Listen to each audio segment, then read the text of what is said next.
அருட்பெரும் ஜோதி அருட்பெரும் ஜோதி தனிப்பெரும் கருணை அருட்பெரும் ஜோதி எல்லாம் செயல்கூடும் என் ஆணை அம்பலத்தே எல்லாம் வல்லான் தனையே ஏத்து. ஓம் ஸ்ரீ ராமலிங்காபயம். ஓம் ஸ்ரீ ராமலிங்காபயம். ஓம் ஸ்ரீ ராமலிங்காபயம். எல்லோருக்கும் வணக்கம். இது எனது யூடியூப் சேனலான எல்லாம் செயல் கூடும் வள்ளலார். நான் வள்ளலார் முத்து பேசுகிறேன். இன்றைய பதிவில் நாம் அருட்பெரும் ஜோதி அகவல் வரிகள் 1175 1184 வரை மொத்தம் 10 வரிகளுக்கான விளக்கத்தை பார்க்க இருக்கிறோம். முதலில் நான் வரிகளை படிக்கிறேன், பின்பு விளக்கத்தை பார்ப்போம். இகத்தினும் பரத்தினும் எனக்கு இடர் சாராது, அகத்தினும் புறத்தினும் அமர்ந்த மெய்த்துணையே, அயர்வர எனக்கே அருள் துணையாகி என் உயிரினும் சிறந்த ஒருமை என் நட்பே, அன்பினில் கலந்து எனது அறிவினில் பயின்றே இன்பினில் அலைந்த என் இன்னுயிர் நட்பே, நான் புரிவன எல்லாம் தான் புரிந்து எனக்கே வான்பதம் அளிக்க வாய்த்த நல் நட்பே. இதுதான் இந்த 10 வரிகள். சரி, இப்போ முதல் 2 வரிகளில் இகத்தினும் பரத்தினும் எனக்கு இடர் சாராது, அகத்தினும் புறத்தினும் அமர்ந்த மெய்த்துணையே, அதாவது உலகியல் வாழ்விலும் அருளியல் வாழ்விலும் எனக்கு துன்பம் ஏற்படாதவாறு எனக்கு உள்ளும் புறமும் அமர்ந்து காப்பாற்றுகின்ற உண்மையான துணையே. இதுதான் இந்த 2 வரிகளில் சொல்கிறாங்க. சரி, அடுத்த 2 வரிகள் அயர்வர எனக்கே அருள் துணையாகி என் உயிரினும் சிறந்த ஒருமை என் நட்பே, சோர்வானது அற்றுப்போகும்படி எனக்கே அருள் துணையாக நீ இருந்து என் உயிரினும் மேலாக என்னுடன் பேதமற்று கலந்த என்னுடைய நட்பே. இதுதான் இதுக்கு விளக்கம். இப்போ நம்ம இக வாழ்க்கையில் நம்ம பார்க்கும்போது அன்றாடம் நம்ம என்ன நம்மளுக்கு ஏற்படுது? சோர்வு. அதாவது ஒரு காரியங்களை நம்ம மனப்பூர்வமாகவே செய்கிறோம். செஞ்சால் சில சமயங்களில் அதற்குண்டான பலன் எதிர்பார்த்த அளவு கிடைக்காம போகும்போது ஒரு சோர்வு, ஒரு தளர்ச்சி. என்னடா நம்ம இவ்வளோ பாடுபடுறோமே, அதுக்கு நம்மளுக்கு எதிர்பார்த்த பலன் கிடைக்கலையேன்னு சொல்லி ஒரு தளர்ச்சி ஏற்படுது. வள்ளல் பெருமான் என்ன சொல்கிறாங்க அப்படின்னா, அவர் இறைவனுடைய அருளை பரிபூர்ணமாக பெற்றுக்கொண்டதுனால அவருக்கு அந்த இல்லாமை என்பதே இல்லை, அதனால எனக்கு சோர்வே இல்லை அப்படின்றார். ஆனால் நம்மளுக்கு அப்படி இல்லை. ஸோ இதிலேருந்து அவர் என்ன சொல்ல வர்றாருன்னா, இறைவனுடைய அருளை நீங்கள் பெற்றுக்கொள்ளுங்கள். அந்த இறைவனுடைய அருளை நீங்கள் பெற்றுக்கிட்டிங்கன்னா உங்களுக்கு இந்த சோர்வு தளர்ச்சிலாம் இருக்காது அப்படின்றாங்க. அதுக்கு திருவருட்பா ஒரு பாடலை சான்றாக நான் படிக்கிறேன். அது தெளிவாக நான் சொன்ன அந்த விஷயங்கள் அதில் இருக்குது. எல்லாமும் செய்யவல்ல தனித்தலைவன் பொதுவில் இருந்து நடம்புரிகின்ற அருட்பெரும் ஜோதியினார், நல்லாய் நன்னாட்டார்கள் எல்லாரும் அறிய நன்னி எனை மனம் புரிந்தார் புண்ணியனார், அதனால் இல்லாமை எனக்கில்லை எல்லார்க்கும் தருவேன் என்னுடைய பெருஞ்செல்வம் என் புகழ்வேன் அம்மா, செல்லாத அண்டமட்டோ அப்புறத்து அப்பாலும் சிவஞான பெருஞ்செல்வம் சிறப்பது கண்டறியே அப்படின்னு இந்த பாடலில் எப்படி சொல்கிறாங்க பாருங்கள். அந்த இறைவனுடைய அருளை அவர் பெற்றுக்கொண்டதுனால இல்லாமை எனக்கில்லை எல்லோருக்கும் தருவேன் என்னுடைய பெருஞ்செல்வம் என் புகழ்வேன்.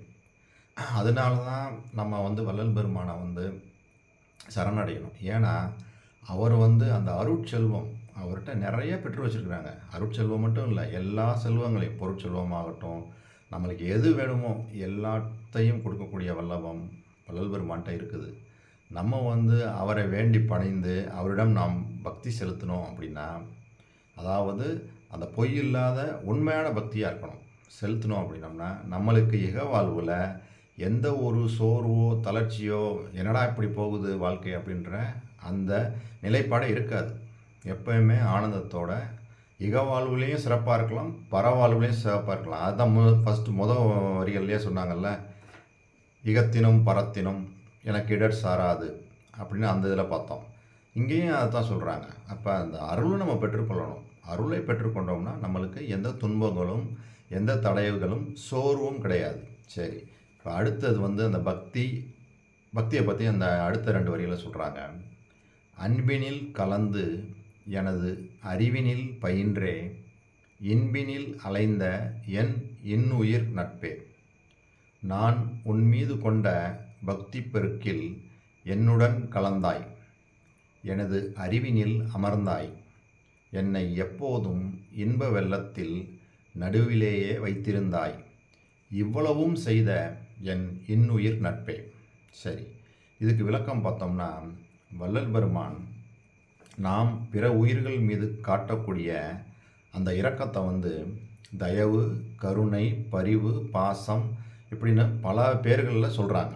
அதே சமயத்தில் நாம் கடவுள் மேலே வைத்து கொண்டிருக்கிற அந்த பக்தியை அவர் அதை மட்டும்தான் அன்புன்னு சொல்கிறாங்க.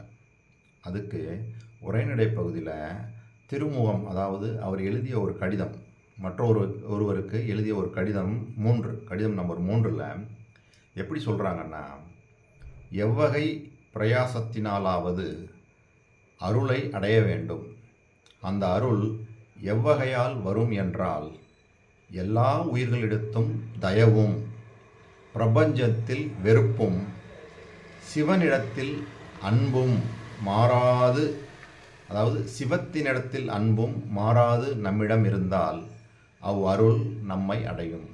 தெளிவாக சொல்கிறாங்க. பிற உயிர்களிடத்தில் தயவு, இந்த பிரபஞ்சத்தின் மேலே வெறுப்பு வரணும். ஏன்னா இந்த பிரபஞ்சத்தில் இது கொடுக்கக்கூடிய இந்த இன்பங்களை எல்லாம் நாம் இன்பம் நினச்சிட்டு இருந்தோம்னா அது மிக மிக அது மாதிரி ஒரு பேதமே வேறு எதுவுமே இல்லை. ஏன்னா இதெல்லாம் மாய உலகம். இதில் போய் இதுதான் இன்பம் அப்படின்னு போனோம்னா நம்ம வீணாகவே போயிடுவோம். அப்போ சிவத்தினிடத்தில் அன்பு, இப்போ இதை தான் நம்ம மைண்டில் எப்பயுமே வச்சுருக்கணும். இது மட்டும் பண்ணிகிட்டு இருந்தாலே நம்மளுக்கு என்ன கிடைக்கும், இறைவனுடைய அருள் நம்மை அடையும்னு தெளிவாக சொல்கிறாங்க. இந்த வரிகளும் அதுதான் சொல்லுது. அன்பினில் கலந்து எனது அறிவினில் பயின்றே இன்பினில் அலைந்த என் இன்னுயிர் நட்பே. சரி, அடுத்த 2 வரிகள். நான் புரிவன எல்லாம் தான் புரிந்து எனக்கே வான்பதம் அளிக்க வாய்த்த நல் நட்பே, நான் ஆற்ற வேண்டிய செயல்களை எல்லாம் தானே செய்து எனக்கே வெளியோடு உறவாடுகின்ற மேலான பதத்தை நிலையை அளிப்பதற்காக எனக்கு கிடைத்த நல்ல நட்பே. இதுக்கு சான்றா ஞானசரியையில் ஒரு பாடல் எப்படி இருக்குன்னு பாருங்கள்.